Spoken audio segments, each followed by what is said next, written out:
그 황제주라는 말이 있어요. 주식시장에서 주가가 100만 원 넘는 주식을 가리키는 말이에요.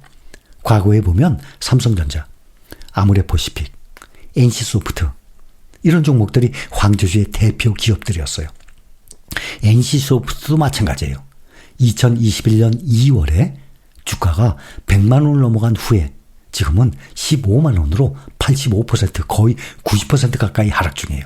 완전히 SOXL이 작년 7월 10일 최고에서 지금 크게 떨어졌다가 4월 8일까지 지금 2배 이상 100% 이상 올랐죠? 그거하고 마찬가지예요. LG생활건강도 2021년 6월에 170만 원을 넘어서 황제주로 등극을 한 후에 중국 시장 부진, 또 내수 소비 침체, 또 브랜드 가치 하락 이런 이유로 지금 32만 원대로 82% 하락 중이에요. 그래서 황제주의 저주란 말이 있어요. 주가가 100만 원 넘는 이 황제주가 된 뒤에 오히려 주가가 하락을 하거나 기업 가치가 악화되는 이런 것을 일컫는 말이에요. 국내 최초로 1999년대에 황제주에 올랐던 SK텔레콤, 또 새롬 기술이라고 있었어요. 한국정보통신 아주 유명해요. 다음커뮤니케이션 줄줄이 황제주 바늘에 올랐었어요. 그런데 2000년대 초반 뭐가 있었죠? IT 닷컴 버블이 있었잖아요. 그때 다 붕괴한 종목들이에요. 주가가 너무 높아지게 되면 개인 투자자들이 적분하기가 쉽지가 않아요. 그래서 거래량이 비례적으로 줄게 되죠. 그리고 유동성이 악화되죠.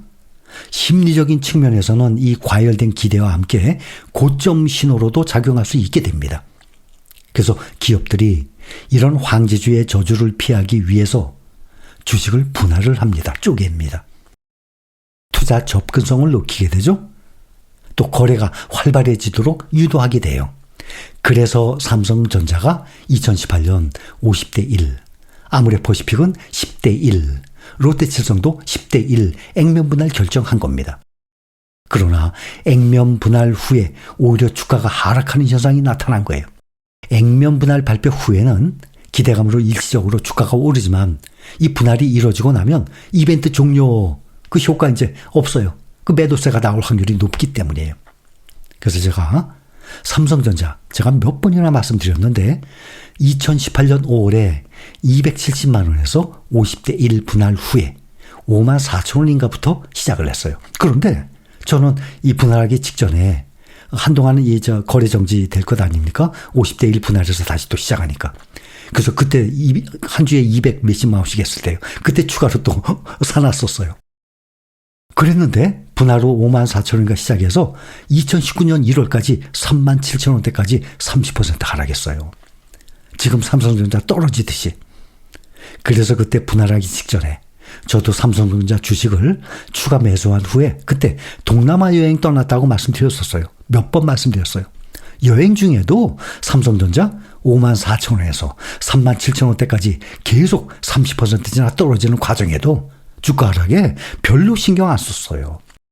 그리고 룰루랄라 여행 다녔습니다. 그리고 2020년 5월에 부동산 쪽에 목돈이 들어갈 일이 생겨서 오랫동안 투자를 해왔었던 삼성전자를 모두 매도한 후 그 후부터는 더 이상 삼성전자를 투자 안 하고 있습니다. 라고 수없이 말씀을 드렸어요. 그래서 그때도 2020년 5월에 저는 삼성전자 모두 매도했어요. 부동산 쪽에 돈이 필요해서. 그런데 그때 5만 원대였어요. 그런데 9만 원까지 더 올라갔잖아요. 2020년도에 저는 삼성전자를 강하게 말씀드렸어요. 앞으로 더 올라올 수 있기 때문에. 그래서 2020년 말 2021년 초 9만 원까지 오른 후부터 삼성전자 입을 딱 닫은 거예요. 그리고 다른 종목들 말씀드렸어요.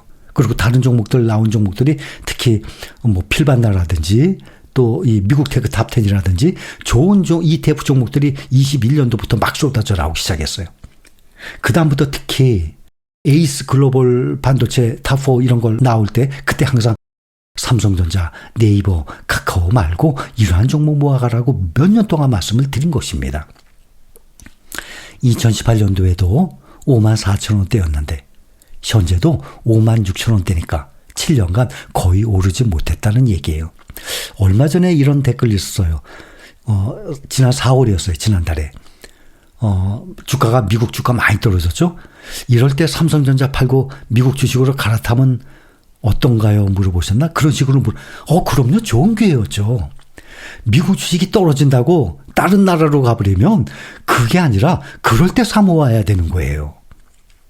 그래서 주가가 낮아지게 되면 거래량이 늘어나서 시장의 유동성이 높아집니다.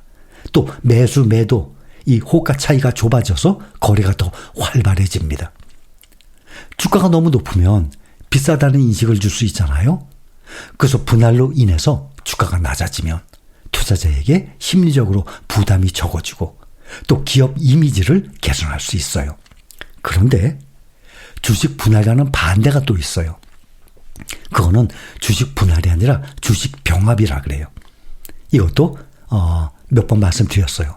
이것은 주식 병합은 높은 주가를 내리기 위해서 나누는 게 아니라 주가가 너무 낮으니까 높이기 위해서 주식을 합치는 거예요.